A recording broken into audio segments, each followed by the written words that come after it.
Assalamualaikum, salam sejahtera dan salam perpaduan. Berita wilayah edisi Selasa 13 Disember 2022 membawakan laporan terkini seluruh negara.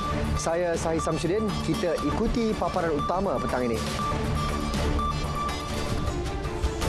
Jabatan Kerajaan diarah bangunkan kaedah sesuai laksana subsidi bersasar.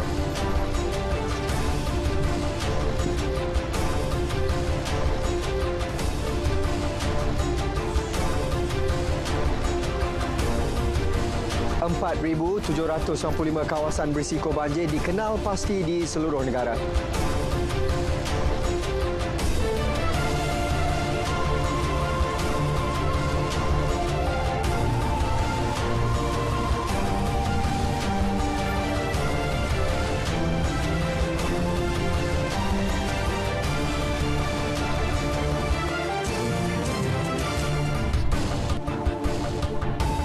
Lintas langsung dari Sarawak, Sabah dan Pahang mengisi paparan hari ini. Terus setia bersama Berita Wilayah.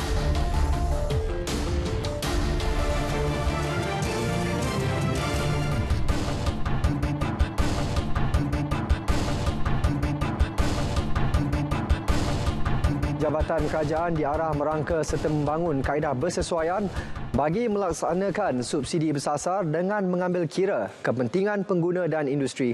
Perdana Menteri Datuk Seri Anwar Ibrahim berkata Malaysia mesti menyalurkan semula subsidi pukal yang turut memanfaatkan golongan kaya dan konglomerat ke arah menyokong kumpulan B40, M40 dan peniaga kecil yang amat terkesan akibat peningkatan kos sara hidup.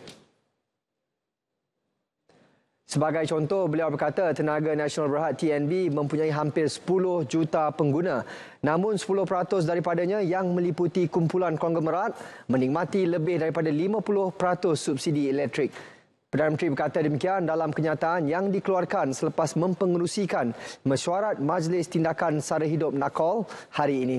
Mesyuarat NAKOL di Perdana Putra itu turut disertai kedua-dua timbalan Perdana Menteri iaitu Datuk Seri Dr. Ahmad Zahid Hamidi dan Datuk Seri Fadilah Yusof, menteri-menteri yang berkaitan serta Ketua Setiausaha Negara Tan Sri Muhammad Zuki Ali.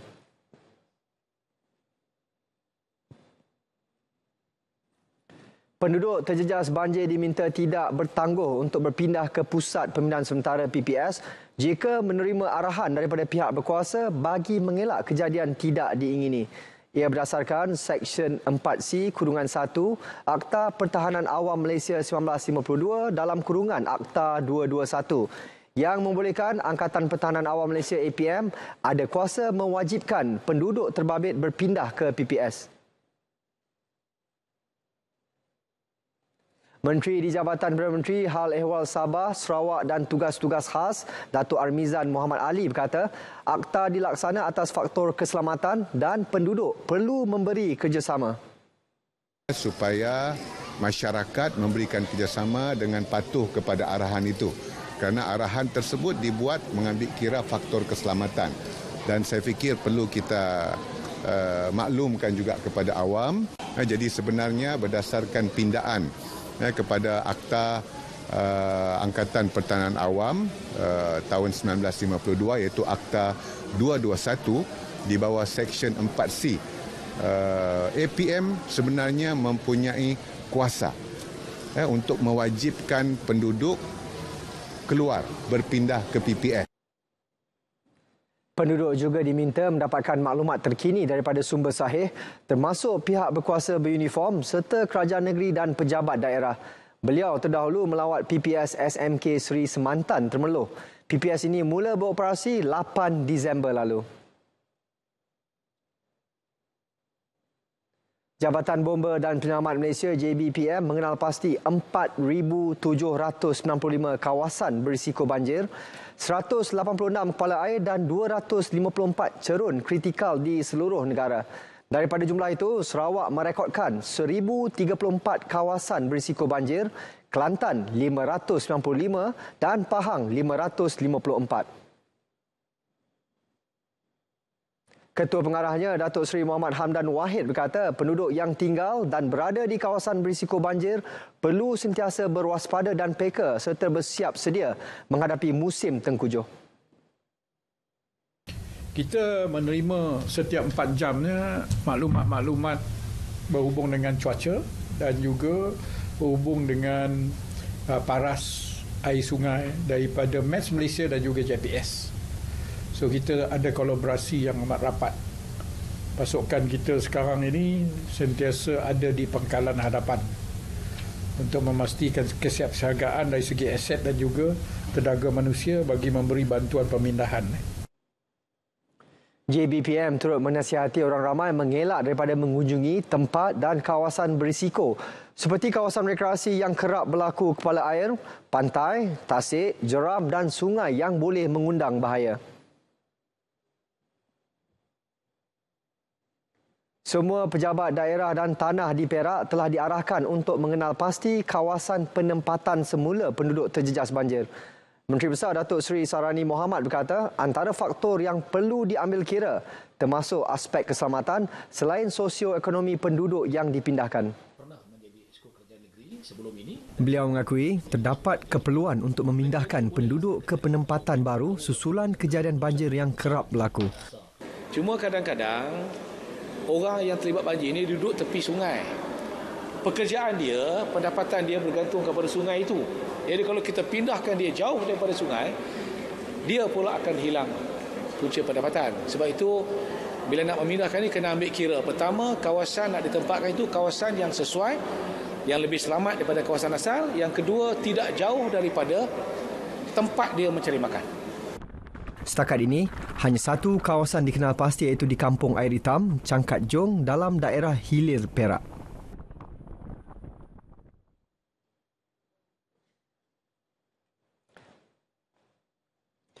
Bilangan penduduk terjejas banjir di Pahang berkurang 417 orang daripada 122 keluarga di 3 daerah dipindahkan setakat pukul 4 petang tadi berbanding 442 orang daripada 129 keluarga pagi tadi. Menurut portal info bencana Jabatan Kebajikan Masyarakat, penduduk paling ramai ditempatkan di PPS SMK Seri Semantan. Ia membabitkan 323 penduduk daripada 98 keluarga dari daerah Temerloh. Manakala di daerah Bera, 26 orang daripada 7 keluarga ditempatkan di PPS SK Seri Buntar. 9 penduduk daripada 3 keluarga pula ditempatkan di SK Kerayong.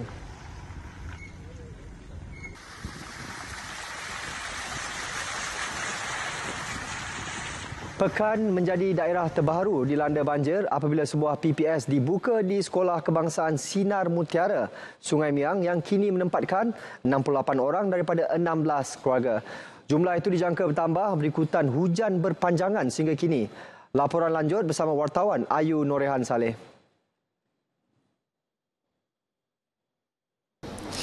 Baik, terima kasih. Saya kini berada di SK Sinar Mutiara Pekan Pahang yang mana di sini ialah merupakan satu buah PPS yang dibuka bagi menempatkan penduduk terjejas banjir di pekan ini sejak semalam. Baik, untuk perkembangan lanjut bersama saya ketika ini ialah Ketua Balai Bomba dan Penyelamat Peramu, Penolong Penguasa Bomba Wan Samsul Effendi Wan Mahmud. Apa khabar Tuan? Baik, terima kasih. Baik Tuan, boleh ceritakan tak kampung-kampung yang terlibat di pekan ini? Okey, kita memulakan operasi kita pada hari semalam, bermula pada hari semalam, yang mana operasi pemindahan ini melibatkan 4 buah kampung di dalam kampung Sungai Miang ni, iaitu kampung Sungai Miang Darat, kampung Kalong dan juga kampung Cendrawasih serta belakang Klenek lah di perkampungan Sungai Miang ni. Dan pemindahan tu dilaksanakan pada hari semalam bermula pada jam 2 petang semalam dan berakhir kira-kira sejam kemudian. Dan pemindahan untuk seterusnya dilaksanakan pada sebelah tengah hari tadi dan kita baru saja selesai pemindahan tersebut yang melibatkan pasukan penyelamat daripada pihak bomba dan juga APM serta pasukan polis lah. Jadi kita sekarang masih lagi membuat penyelamatan berterusan di lokasi-lokasi yang kita rasa berisiko untuk dinaiki air kerana kita memandangkan cuaca yang masih lagi tidak baik dan juga kita juga mendapat orang kata kerjasama daripada JPS menyatakan bahawa kenaikan paras air di sungai utama itu Sungai Pahang berada di paras amaran, melepasi paras amaran, iaitu di stesen Palhinai. Jadi pihak keselamatan daripada bomba, APM dan juga PDRM sentiasa bersedialah untuk melaksanakan operasi-operasi seterusnya. Jadi Tuan, bagaimana keadaan semasa di kampung-kampung tersebut? Tadi saya ada juga ronda di kampung-kampung tu, terdapat juga trak-trak bomba dan juga APM masuk ke kampung tu. Mungkin Tuan boleh ceritalah. Okey, keadaan semasa di kampung-kampung ni air masih lagi di peringkat, orang kata peringkat bertahan, tidak surut dan juga tidak meningkat secara mendadak lah. Jadi kita mengambil inisiatif untuk mengeluarkan mangsa-mangsa ni supaya mangsa-mangsa ini dapat keluar dengan selamat untuk, orang kata, tidak berbahayalah, situasi yang tidak berbahaya ketika dibawa keluar tu. Okey, baik. Baik Tuan, mungkin Tuan boleh ceritakan dengan penonton di RTM bagaimana kerja-kerja menyelamat semalam dan hari ini. Okey, kita membawa keluar lah antaranya warga emas. Kita dahulukan pengoperasian kita untuk membawa keluar warga emas, ibu yang mengandung dan juga bayi yang kecil lah. Kita, dalam operasi kita semalam terdapat 2 bayi lah yang berusia 2 bulan dan juga bayi yang berusia 40 hari. Dan itu adalah satu cabaran bagi kita lah untuk membawa keluar bayi yang masih kecil dan juga membawa ibu yang masih lagi dalam pantang. Jadi itulah antara cabaran-cabaran kita dan juga membawa pesakit-pesakit yang agak kritikal lah untuk kita selamatkan terlebih dahulu. Ya. Baik, terima kasih Tuan. Baik, itu saja perkongsian dari Pahang. Kembali ke studio untuk laporan seterusnya, silakan. Terima kasih Ayu. Selepas rantau panjang, beberapa perkampungan yang terletak berhampiran tebing Sungai Golok di Tumpat turut mula menerima kesan akibat limpahan air sungai itu sejak tengah hari tadi. Ini berikutan air dari hulu sungai telah mengalir ke sebelah hilir. Antara kampung terlibat termasuk Kampung Kubang Sawa, Naga Ibu dan kawasan sekitar yang terletak di Pengkalan Kubur. Laporan lanjut banjir di Kelantan bersama wartawan Fikri Zaib di Pengkalan Kubur Tumpat. Baik, terima kasih. Saya ketika ini berada di Tumpat, lebih tepatnya di Pengkalan Kubur. Jadi setelah beberapa kawasan di rantau panjang khususnya telah mula digenangi air dan air di sebelah hulu Sungai Golok itu dijangka akan menuju ke hiliran termasuk kawasan Tumpat dan sebagainya di Pengkalan Kubur. Jadi langkah-langkah lebih berjaga-jaga telah diambil oleh penduduk dan hari ini saya bersama dengan salah seorang penduduk di Pengkalan Kubur ini, iaitu Encik Yasir Abdul Rahman yang sememangnya fenomena banjir ini akan turut dirasai oleh mereka sendiri, akan dihadapi oleh mereka. Jadi macam mana persiapan yang telah dibuat oleh penduduk Encik Yasir? Kemungkinan banjir itu akan dihadapi oleh penduduk.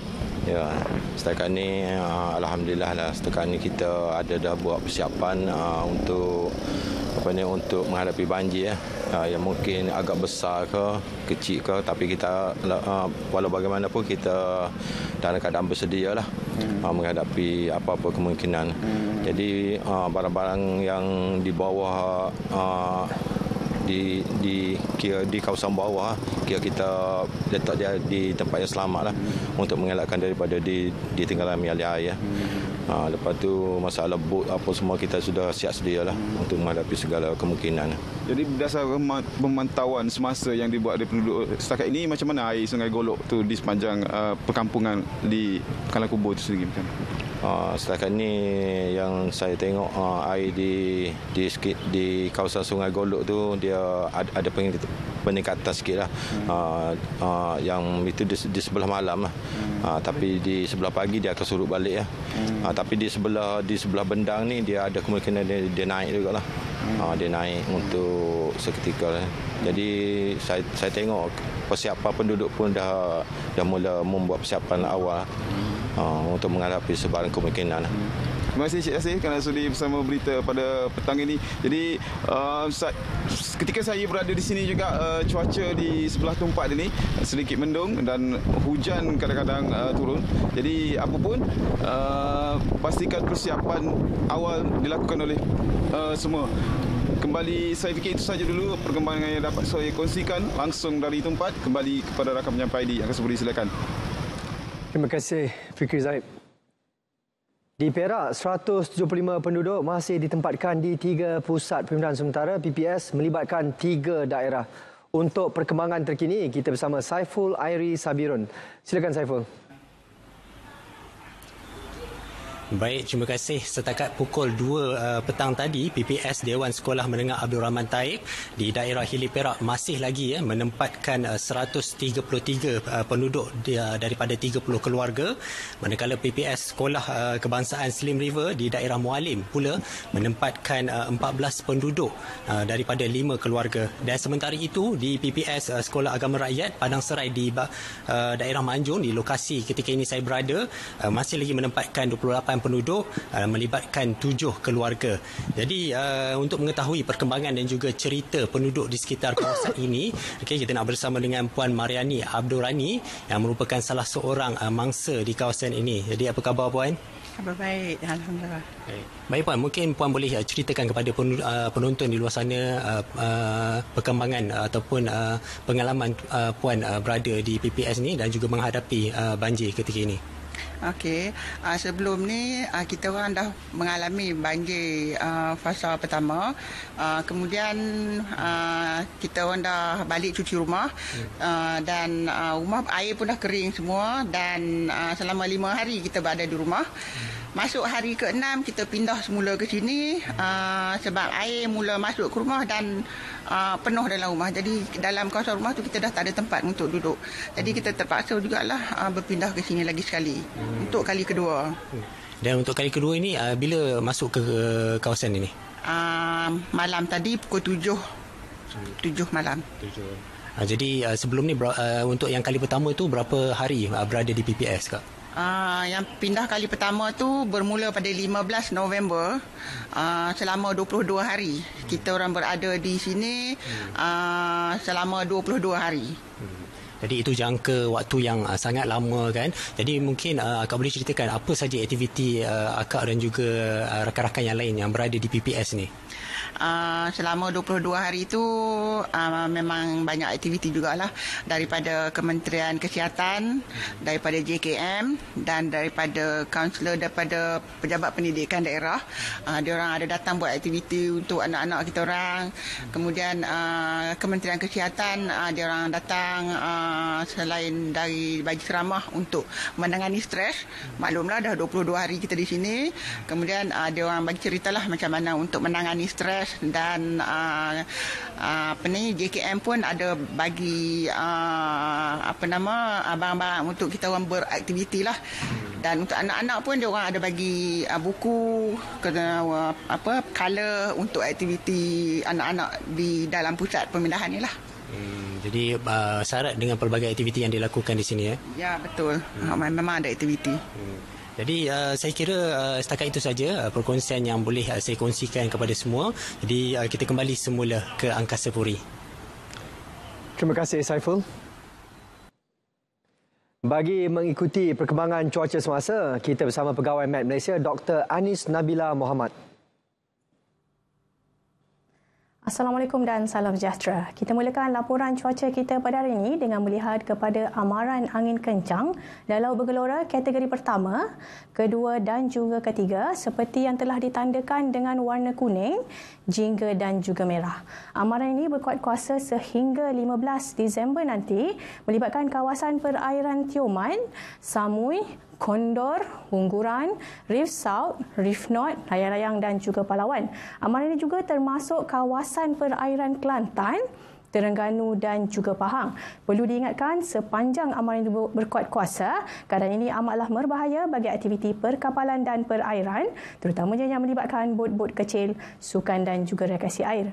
Baiklah, kita teruskan dengan tinjauan cuaca semasa bagi Semenanjung Malaysia. Pada ketika ini, hujan lebat dari petir kini sedang berlaku di 1-2 tempat, melibatkan hampir keseluruhan negeri di Semenanjung Malaysia. Namun, keadaan ini dijangka boleh beransur reda sekitar awal malam nanti. Manakala bagi negeri Sabah dan Sarawak pula, hujan lebat dari petir kini sedang berlaku di 1-2 tempat, melibatkan bahagian barat di negeri Sarawak, juga melibatkan bahagian sandakan di negeri Sabah. Dan keadaan ini juga dijangka boleh beransur reda sekitar awal malam nanti. Baiklah, sekian sahaja laporan cuaca kita pada hari ini. Jangan lupa untuk ikuti kami di laman sesawang Facebook, Instagram, Twitter dan juga YouTube untuk mendapatkan info yang sahih dan terkini daripada kami. Saya Anis Nabila Muhammad. Assalamualaikum dan salam sejahtera.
Tumpuan dari Pahang, cadangan bina 3 pakej jalan utama wajar dipertimbang. Jadikan Tioman destinasi pelancongan mampan bertaraf dunia. Butirannya bersama Atira Haswah. Silakan.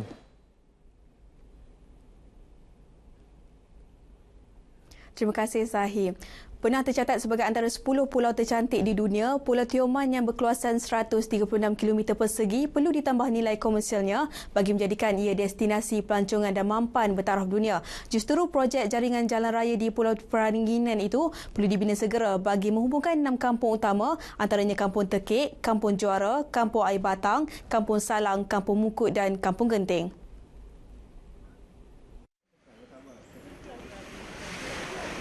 Menurut Ahli Dewan Undangan Negeri Adun Tioman, Datuk Seri Muhammad Johari Hussein, 3 pakej pembinaan jalan raya telah dirancang di Pulau Tioman dengan mengambil kira kos yang tinggi serta perlu dilaksanakan secara berperingkat bagi manfaat penduduk setempat dan pelancong. Memang wajarlah kerajaan pusat mempertimbangkan nanti permohonan cadangan membina baru 3 pakej jalan utama di Pulau Tioman, iaitu dari Kampung Salang ke Air Batang dan Tekik, pakej pertama. Pakej kedua dari Genting ke Tekik dan pakej ketiga dari Mukut ke Genting. Jadi kalau tiga pakej ni dapat, banyak benda boleh diselesaikan masalah pengangkutan, hubungan jalan raya, infra, macam ada pangkul laut kan cantik. Jadi sekarang ni mereka banyak bergantung harap kepada bot-bot saja. Ketika ini, kemudahan jalan raya hanya terdapat di Kampung Tekik yang menghubungkan laluan ke Kampung Juara sahaja. Manakala bagi perjalanan ke kampung lain, penduduk perlu menggunakan perkhidmatan bot. Sementara itu, pada tahun 2019, satu draft rancangan kawasan khas RKK Pulau Tioman 2030 dilancarkan yang turut memberi fokus terhadap pembinaan jaringan jalan raya. RKK Gugusan Pulau Tioman bagi tempoh 10 tahun bermula 2020 itu meletakkan sasaran untuk membangunkan kemudahan jalan raya sepanjang 27 km dari Kampung Mukut ke Kampung Salang bagi kemudahan penduduk sekitar. Ia turut menyenaraikan pembinaan marina atau mini pelabuhan di setiap jeti hentian bagi memudahkan perjalanan keluar masuk bot kecil persendirian. Jabatan Penyiaran Pahang menyahut cabaran kerajaan untuk melahirkan kaki tangan yang berintegriti melalui penganjuran program Sempena Hari Integriti. Program dengan kerjasama pihak Suruhanjaya Pencegahan Rasuah Malaysia Pahang itu melibatkan semua kaki tangan RTM Pahang. Kaki tangan.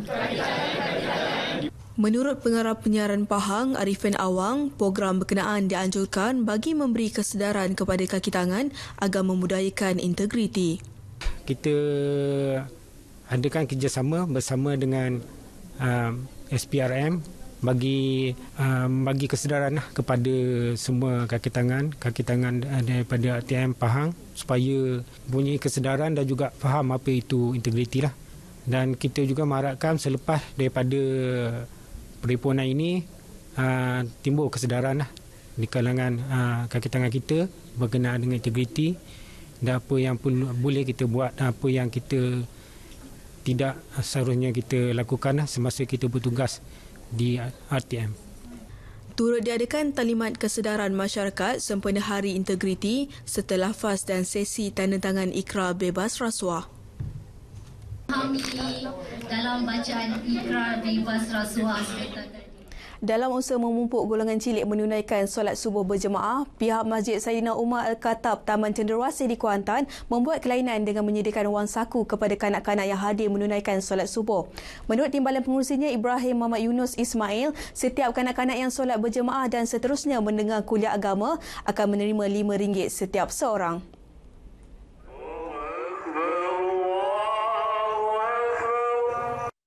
Tambahnya, idea itu tercetus ketika ahli jawatan kuasa AJK Masjid mengadakan mesyuarat membincangkan kaedah menarik minat orang ramai untuk hadir berjemaah.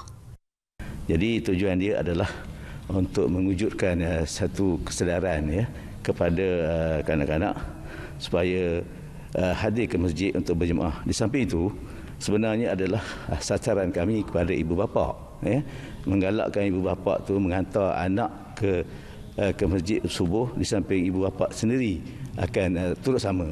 Jadi mudah-mudahan dengan aktiviti ini di masjid sekolah ini akhirnya akan menjuruskan kepada ramai jemaah untuk datang solat berjemaah ke masjid.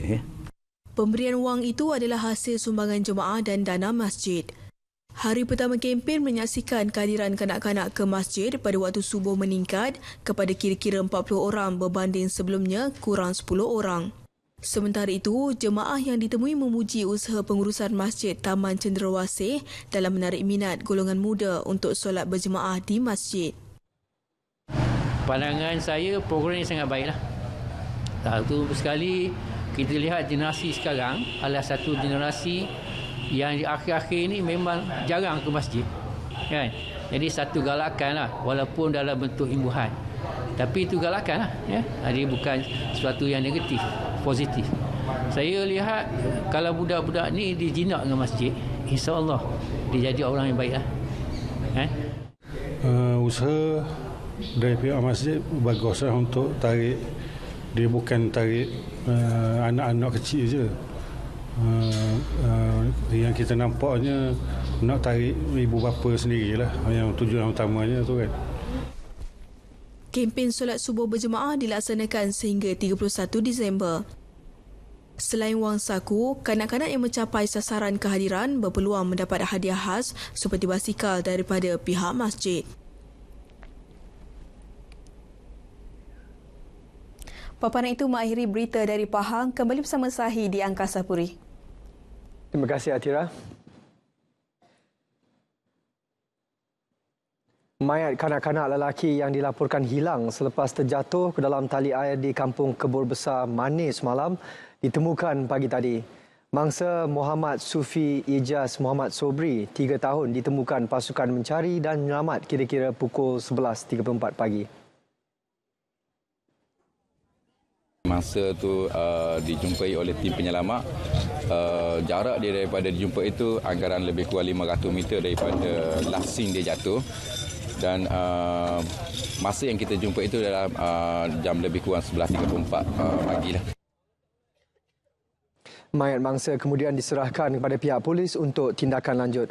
Sementara itu, ibu mangsa Nurul Ain Bakri berterima kasih kepada pasukan mencari dan orang ramai yang terlibat dalam operasi mencari anak keduanya itu.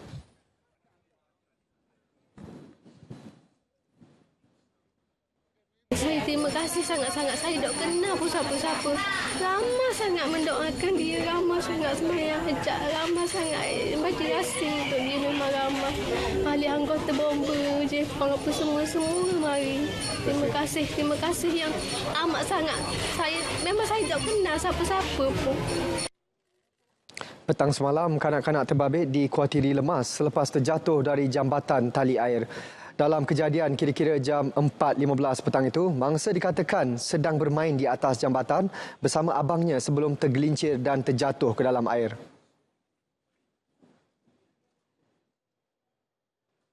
Keputusan untuk meneruskan perniagaan yang diwarisi daripada bapanya nyata berhasil apabila usahawan muda Aimi Syahril Mat Ali mampu menjana pendapatan lumayan.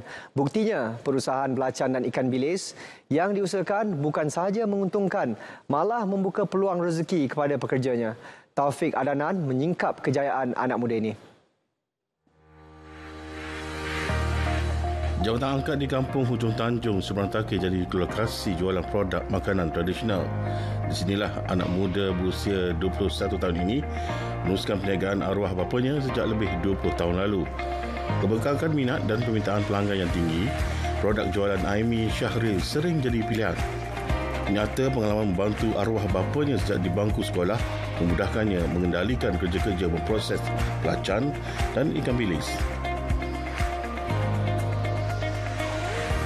Memang kita nak akan datang, memang kita boleh nak besar lagi, tapi masa setahun kita boleh naik ni banyak ni kita boleh buat. Kita boleh dalam masa setahun tu meningkat. Kita boleh. Baru ni Covid Covid baru ni kita turun sikit. Lepas tu pada Covid ni kita baru nak naik lagi.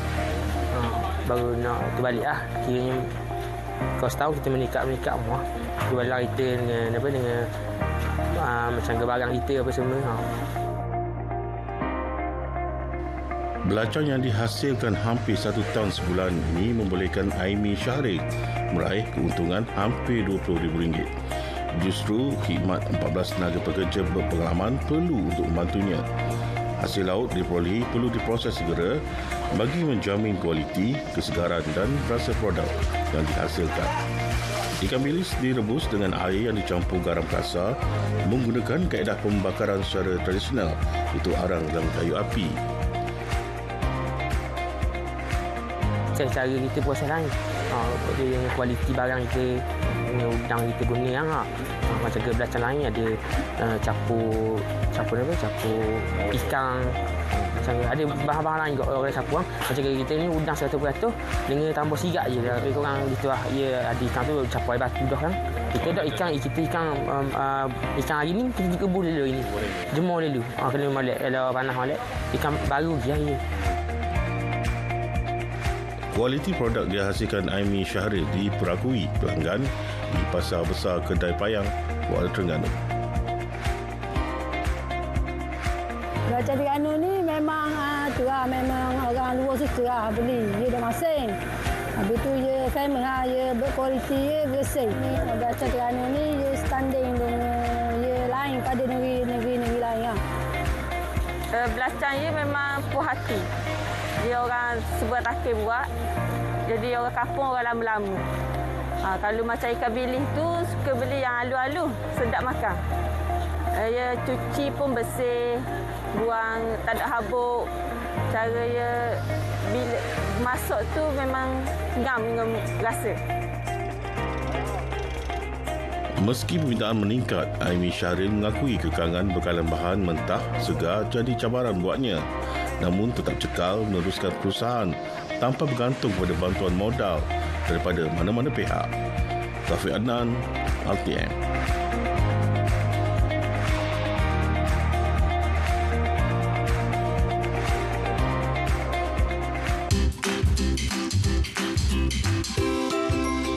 Nyamuk Aedes mudah membiak di dalam air yang bertakung. Cegah pembiakan nyamuk Aedes.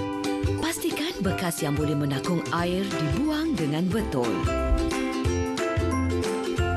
Tutup rapat semua bekas yang menyimpan air. Periksa saluran air pada bumbung rumah agar tidak tersumbat. Tiada Aedes, tiada denggi.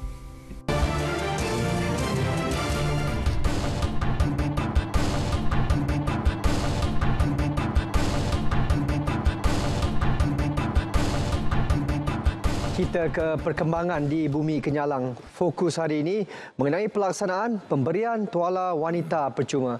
Perinciannya bersama Bu Mawin. Silakan Bu Ma. Baik, terima kasih Sahi. Pelaksanaan pemberian tuala wanita percuma bagi menangani kemiskinan haid akan dibincangkan bersama 5 menteri wanita yang lain. Perkara tersebut dimaklumkan oleh Menteri Pembangunan Wanita, Keluarga dan Masyarakat Datuk Seri Nancy Shukri di Kuching hari ini. Sekarang ini kita ada 5 menteri wanita. Jadi kita akan duduk bersama. Besok kami ada mesyuarat kabinet. Perkara ini akan dimaklumkan sebab kita nak mengetahui mana yang sebenarnya agensi yang bertanggungjawab dalam perkara ini. Semalam, Menteri Kesihatan Dr. Zaliha Mustafa memaklumkan bahawa Kementerian Kesihatan Malaysia akan memulakan program pemberian tuala wanita secara percuma bagi menyokong usaha menangani kemiskinan haid dalam negara. 5 wanita tersebut adalah Menteri Pendidikan Fadlina Siddiq, Menteri Belia dan Sukan Hannah Yeoh dan Menteri di Pejabat Perdana Menteri Undang-Undang dan Reformasi Institusi Datuk Seri Azalina Said. Beliau berkata demikian kepada pemberita selepas menyantuni penghuni 5 buah kediaman yang terlibat dalam tragedi kebakaran di Kampung Pulau Ulu, Kuching. Beliau bersama Menteri Pembangunan Wanita, Kanak-kanak dan Kesejahteraan Komuniti Sarawak, Datuk Seri Fatimah Abdullah menyampaikan sumbangan berupa makanan keperluan asas dan wang tunai kepada 7 buah ketua isi rumah yang mengalami musibah itu. Baik, Kerajaan Negeri Sarawak akan menyalurkan bantuan secara berperingkat kepada mangsa yang terlibat dalam tragedi kebakaran di Kampung Pulau Ulu, Kuching pada Isnin. Menteri Pembangunan Wanita, Kanak-kanak dan Kesejahteraan Komuniti, Datuk Seri Fatimah Abdullah berkata, bantuan akan disalurkan mengikut maklumat yang dikumpul dan kemudian diagihkan kepada penerima. Bantuan segera, bantuan makanan, kemudian bantuan peralatan tidur, bantuan sekolah untuk anak-anak kecil yang tadi yang akan pergi ke sekolah, wang saku, bantuan pakaian. Jadi ini insya-Allah dalam masa yang terdekat akan kita agihkan sebab kita perlu daripada maklumat yang kita perolehi, kita berurusan dengan pihak Treasury dan lepas itu baru kita dapat salurkan bantuan. Kemudian begitu juga untuk bantuan satu lagi ialah bahan binaan rumah yang itu besar, paling besar kuantumnya. Beliau berkata demikian kepada pemberita selepas menyampaikan sumbangan kepada penduduk 5 buah rumah tersebut yang terdiri daripada 44 penghuni. Dalam pada itu, beliau turut menzahirkan penghargaan dan terima kasih kepada pelbagai pihak yang telah tampil menyalurkan bantuan segera kepada mangsa-mangsa kebakaran tersebut. Katanya ini sekaligus menunjukkan bahawa sikap keprihatinan dalam menghulurkan tangan membantu antara satu sama lain yang cukup kuat dalam kalangan masyarakat hari ini. Kemenangan kesemua calon wanita gabungan Parti Sarawak GPS pada pilihan raya umum ke-15 lepas menggambarkan keyakinan rakyat terhadap wakil rakyat wanita. Menteri Pembangunan Wanita, Kanak-kanak dan Kesejahteraan Komuniti Datuk Seri Fatimah Abdullah berkata, kelima-lima calon wanita berkenaan telah berjaya menawan hati pengundi di kawasan parlimen masing-masing. Calon-calon berkenaan ialah Datuk Seri Nancy Shukri untuk kerusi Parlimen Santubong, Datuk Rubiah Wang bagi Parlimen Kota Semarahan dan Datuk Hanifah Haja Taib untuk Parlimen Mukah. 2 lagi ialah calon muka baru iaitu Datuk Seri Doris Sofia Brody untuk Parlimen Sri Aman dan Roziah Sapi, Batang Sadong. Daripada calon-calon tersebut, 3 turut dilantik dalam barisan Kabinet Kerajaan Perpaduan iaitu Datuk Seri Nancy Shukri sebagai Menteri Pembangunan Wanita, Keluarga dan Masyarakat, Datuk Rubiah Wang sebagai Timbalan Menteri Kemajuan Desa dan Wilayah serta Datuk Hanifah sebagai Timbalan Menteri Ekonomi. Datuk Seri Fatimah menyatakan demikian dalam ucapan aluan bersempena mesyuarat Majlis Wanita dan Keluarga Sarawak bilangan 3 2022 di Kuching. Dalam pada itu, beliau turut mengucapkan terima kasih atas sumbangan dan sokongan bekas Setiausaha Tetap Kementerian Pembangunan Wanita, Kanak-kanak dan Kesejahteraan Komuniti Datuk Dr. Rashidah Bolhasan yang telah bersara. Kerjasama pelbagai pihak daripada peringkat akar umbi hingga golongan pemimpin tertinggi adalah penting dalam usaha melaksanakan pembangunan yang lebih pesat di kawasan Dewan Undangan Negeri Dun Mambung. Timbalan Menteri Pengangkutan yang juga Adun Mambung, Datuk Dr. Jerib Susil memberitahu langkah itu juga bagi mengenal pasti isu-isu yang perlu diatasi atau diperbaiki demi merealisasikan agenda pembangunan di kawasan Mambung. Above all, we want to ensure that all that we are doing will be from the feedback that is accumulated from the community leaders. At the same time, we want to ensure that there is engagement with the departments, relevant departments that we want to be engaged with. Datuk Dr. Jerib berkata demikian pada sidang media selepas merasmikan program Mini Lab N19 Mambung for Greater Kuching Coordinated Development Agency GKCDA di Kuching. Beliau memberitahu program 2 hari tersebut adalah bertujuan menyediakan satu platform kepada semua pihak berkepentingan di kawasan Mambung untuk mengumpul maklumat, berbincang serta merancang hala tuju pembangunan dalam pelbagai aspek seperti sosioekonomi, pertanian, infrastruktur dan pelancongan.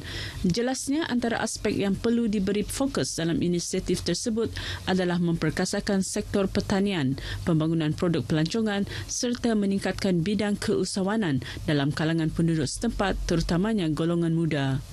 Sementara itu, Ahli Parlimen Puncak Borneo Datuk Willy Mongin berkata inisiatif di Dun Mambung ini adalah selari dengan agenda pembangunan Kerajaan Negeri Sarawak dan beliau juga yakin usaha yang sama dapat dilakukan bagi Dun Tarat dan Serembu sebelum satu inisiatif berskala besar dapat dilaksanakan bagi Parlimen Puncak Borneo di bawah selian GKCDA. Program Love in a Box Anjuran Perbadanan Kemajuan Ekonomi Sarawak SEDC menyantuni 40 kanak-kanak daripada Persatuan Autistik Sibu bersempena sambutan Hari Krismas akan datang. Pengerusinya Tan Sri Dato' Amar Abdul Aziz Datuk Haji Hussein berkata, program tersebut telah menjadi sebahagian daripada budaya korporat SEDC dalam menghulurkan bantuan kepada golongan yang memerlukan dan kurang bernasib baik terutamanya semasa sambutan perayaan. Tan Sri Dato' Amar Abdul Aziz menjelaskan inisiatif itu juga bagi meningkatkan kesedaran tentang isu sosial dan kemasyarakatan tanpa mengira agama dan bangsa. Ujarnya, SEDC terus melaksanakan pelbagai program tanggungjawab sosial korporat CSR dan tahun ini sumbangan itu didedikasikan kepada kanak-kanak Persatuan Autistik Sibu. Selain daripada program Love in a Box, antara inisiatif CSR yang telah dilaksanakan termasuk Majlis Belayan Kasih bersama penghuni Rumah Sri Kenangan Kuching dan Majlis Berbuka Puasa bersama anak-anak yatim. Beliau berkata demikian ketika berucap dalam program Love in a Box di Pusat Agape Persatuan Autisma Sibu secara maya menerusi aplikasi Zoom. Tan Sri Dato' Amar Abdul Aziz dalam pada itu berharap dengan adanya penganjuran program seperti itu akan membawa lebih keceriaan dan memberi kegembiraan kepada penerima. Baik saudara, sekian berita dari Sarawak. Salam sejahtera dan salam perpaduan. Kita kembali bersama Sahi di Angkasa Puri. Sahi, silakan. Terima kasih Ibu Ma.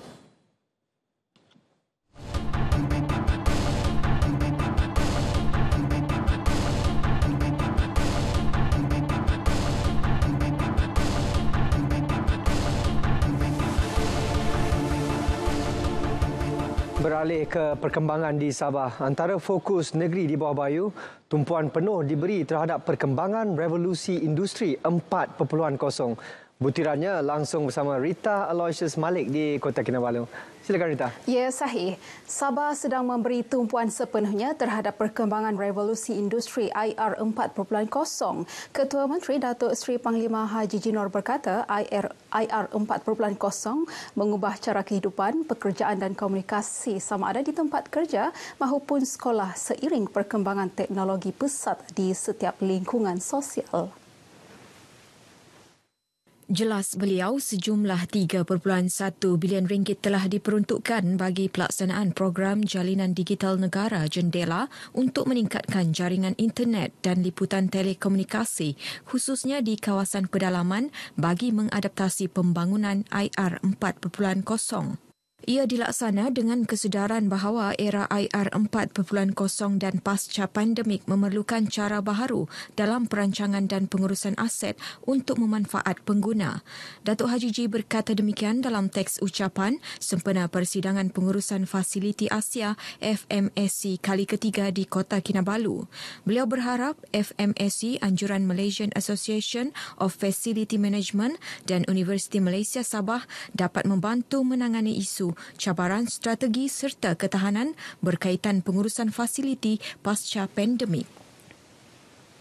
Warga kerja Kementerian Kerja Raya Sabah KKRS disaran menggunakan platform media sosial secara berhemah sekaligus memperbaiki penyampaian perkhidmatan jabatan yang membawa kepada perkhidmatan awam berintegriti. Menterinya Datuk Seri Panglima Bung Mokhtar Radin berkata untuk merealisasikan perkara tersebut, beberapa aspek perlu dititik beratkan, antaranya menghapuskan persepsi negatif rakyat terhadap isu integriti dalam perkhidmatan awam yang sebahagian besarnya disebarkan dengan pantas melalui media sosial walaupun kesahihan isu yang diutarakan tidak benar. Justru penguasaan dan kemahiran warga KKRS dalam menggunakan platform media sosial penting untuk memperjelaskan sesuatu isu yang berhubung kait dengan kementerian. Beliau berkata demikian sempena Majlis Amanat Menteri Kerja Raya dan Anugerah Perkhidmatan Cemerlang KKRS 2021 di Kota Kinabalu. Teks ucapan dibacakan pembantunya, Datuk Limus Juri. Melangkah ke Tahun Baharu 2023, Datuk Bung Mokhtar turut mengajak warga KKRS membulatkan tekad untuk terus melakukan transformasi ke arah budaya kerja telus dan cemerlang dengan mengamalkan konsep kerja berpasukan. Dalam majlis ini, 15 kaki tangan KKRS menerima anugerah perkhidmatan cemerlang bagi tahun 2021 yang disampaikan Datuk Limus Juri. Golongan wanita di negeri ini disaran mencarum di bawah skim keselamatan sosial suri rumah Perkeso bagi mendapatkan perlindungan keselamatan sosial yang komprehensif. Timbalan Pengarah Perkeso Sabah Salwati Abdul Karim berkata skim berkenaan diperkenalkan di bawah Akta Keselamatan Sosial Suri Rumah 2022 bertujuan menyediakan perlindungan keselamatan sosial kepada suri rumah daripada bencana domestik dan keilatan semasa menguruskan rumah tangga. Manfaat dia sekiranya berlaku apa-apa kemalangan semasa menjalankan kerja-kerja suri rumah ni, Perkeso akan faedah akan diberikan di bawah skim bencana domestik lah dan seterusnya skim keilatan. Beliau berkata demikian kepada media selepas kunjungan hormat terhadap isteri yang di-Pertuan Negeri Toh Puan Norlida Tan Sri RM Jasni di Istana Kinabalu. Seramai 1,092 pencarum di seluruh negara telah mendaftar dan mencarum secara sukarela hanya seminggu setelah pelaksanaan skim tersebut dilancarkan bermula 1 Disember lalu. Setiap kali diadakan tamu gadang yang sinonim dengan Majlis Convocation Universiti Malaysia Sabah UMS sering menjadi tumpuan ramai. Lebih menarik lagi, setiap program dalam penganjuran tamu gadang ini dilakukan sendiri pelajar universiti berkenaan. Laporannya bersama wartawan Zarid Sofia Daud.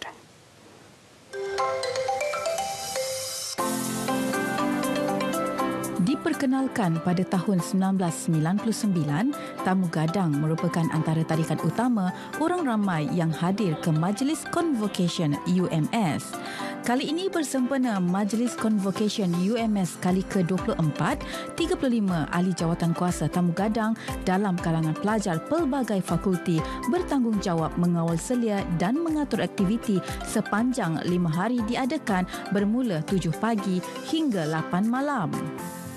Kalau dalam AJK ni dia ada organisasi dia sendiri dan dia boleh membentuk macam mana cara berorganisasi kepada student, dan juga kalau macam untuk kesawanan tu dia membina macam mana sifat ingin berniaga kepada student.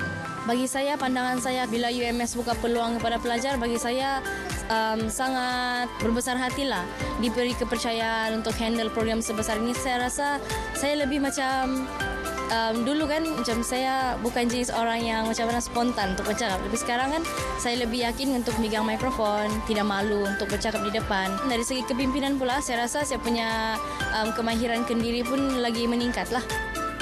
Pelbagai aktiviti diadakan ketika tamu termasuk pertandingan cosplay yang semakin mendapat tempat dalam kalangan anak muda masa kini. Sebanyak 65 gerai dibuka yang bukan sahaja memberi peluang kepada usahawan menjana pendapatan, malah peluang kepada pelajar menjadi pekerja sambilan sepanjang tamu gadang. Saya mau cari duit lebih lah sedikit supaya ada duit tambahan untuk saya makan nanti. Salah satunya juga saya mau cari pengalaman, lepas tu saya mau cari macam mana saya mau kerja macam tu supaya saya dapat biasakan diri. Salah satunya saya bangun awal. Jadi nanti masa akan datang bila saya kerja nanti, saya sudah adaptasi dengan benda tu. Sekali ucapan tahniah untuk student kerana berjaya meletakkan barisan AJK yang mantap untuk organize event yang sebesar ini. Sememangnya satu cabaran yang bukannya senang, bukannya perkara yang mudah sebab saya pun ada juga pengalaman untuk buat event. Jadi bila kita meletakkan student, sebenarnya kita memberi satu kepercayaan kepada mereka dan memberi peluang untuk mereka terokai dunia yang mencabar macam itu. Daripada kalau kita membuang masa dekat sana di rumah ataupun yang tidak buat benda yang tidak buat faedah, cuba kamu datang dekat sini di Tamu Gadang. Dan sebab macam-macam aktiviti dekat sini. Ada mau pergi cari makan pun ada, pergi ikut trending dengan tu cosplay dekat sini pun ada, tengok dekat sana tu ada barang-barang berjualan dekat sini ada, macam-macam semua ada dekat sini. Dianggarkan 5 hingga 10,000 pengunjung sehari memeriahkan tamu gadang ini. Kepercayaan yang diberikan oleh pihak UMS kepada para pelajar untuk menganjurkan acara besar ini harus dipuji apabila terbukti pelajar berjaya menggalas tanggungjawab berkenaan dengan jayanya. Zari Sofia Daud, RTM. Sekian perkembangan dari Sabah. Berita seterusnya kembali bersama Sahih. Terima kasih, Rita.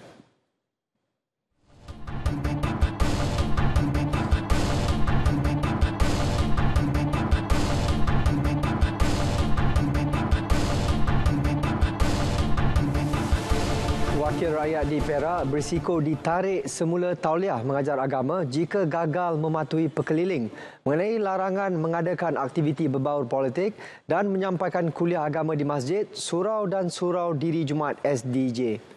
Menteri Besar Perak Datuk Seri Sarani Mohamad berkata perkeliling dikeluarkan Jabatan Agama Islam Perak JAIB itu sudah cukup jelas menyatakan larangan orang politik berucap dalam masjid serta surau. Jadi mana-mana adun yang saya faham, adun-adun yang sebelum ini adalah merupakan pemegang tauliah ataupun ustaz yang menyampaikan kuliah, tapi sekarang dia telah pun menjadi wakil rakyat bermakna dia orang politik. Jadi dia tertakluk, dia terikat dengan perkeliling tersebut. Seperti mana juga saya.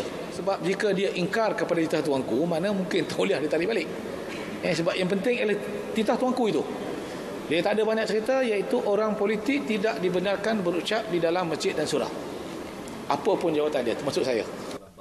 Datuk Seri Sarani berkata demikian selepas menjadi tetamu rancangan Selamat Pagi Cikgu Sarani di Konti Perak FM. Isu kesesakan di Jabatan Kecemasan dan Trauma ED Hospital Raja Permaisuri Bainun HRPB Ipoh, Exco Sumber Manusia, Kesihatan dan Hal Ehwal Masyarakat India A. Sivanesan berkata beliau dan pengurusan tertinggi HRPB akan mengadakan perjumpaan dengan Menteri Kesihatan Dr. Zaliha Mustafa dalam masa terdekat. Jelasnya beberapa langkah telah diambil sebelum ini bagi mengatasi masalah tersebut termasuk cadangan menaik taraf dan memperluas Jabatan Kecemasan dan Trauma hospital berkenaan. Masing-masing telah bersetuju untuk menyelesaikan masalah ini secepat mungkin. Masalah ini tidak dapat kita atasi overnight. Kita perlu sedikit masa tambahan. Kita perlu bajet daripada Kerajaan Persekutuan. Hospital bulan April ini telah pun menghantar permohonan untuk untuk satu bajet dengan alasan-alasan dan bukti-bukti disertai bersama. Sivanison ditemui ketika mengadakan lawatan ke HRPB. Seorang bekas guru tuition mengaku tidak bersalah atas satu pertuduhan pengubahan wang haram membabitkan RM12,000 hasil aktiviti penjualan bayi di Mahkamah Session Jenayah pagi tadi. Tertuduh Jamalia Ahmad, 62 tahun, membuat pengakuan itu selepas pertuduhan dibacakan di hadapan Hakim Mazdi Abdul Hamid. Mengikut kertas pertuduhan, tertuduh menerima wang tunai RM12,000 hasil penjualan bayi daripada pasangan suami isteri yang berminat mengambil bayi tersebut sebagai anak angkat pada 15 Disember tahun lalu di lobi sebuah hotel di Jalan Pinang. Pertuduhan dikemukakan di bawah Seksyen 4-1-B Akta Pencegahan Pengubahan Wang Haram, Pencegahan Pembiayaan Keganasan dan Hasil daripada Aktiviti Haram 2001. Sabit kesalahan boleh dihukum penjara hingga 15 tahun, denda tidak kurang daripada 5 kali ganda jumlah atau nilai hasil daripada aktiviti haram atau peralatan kesalahan itu pada masa kesalahan itu dilakukan atau RM5 juta yang mana lebih tinggi. Tertuduh dibenarkan ikat jamin RM10,000 dengan seorang penjamin. Kes disebut semula 31 Januari depan.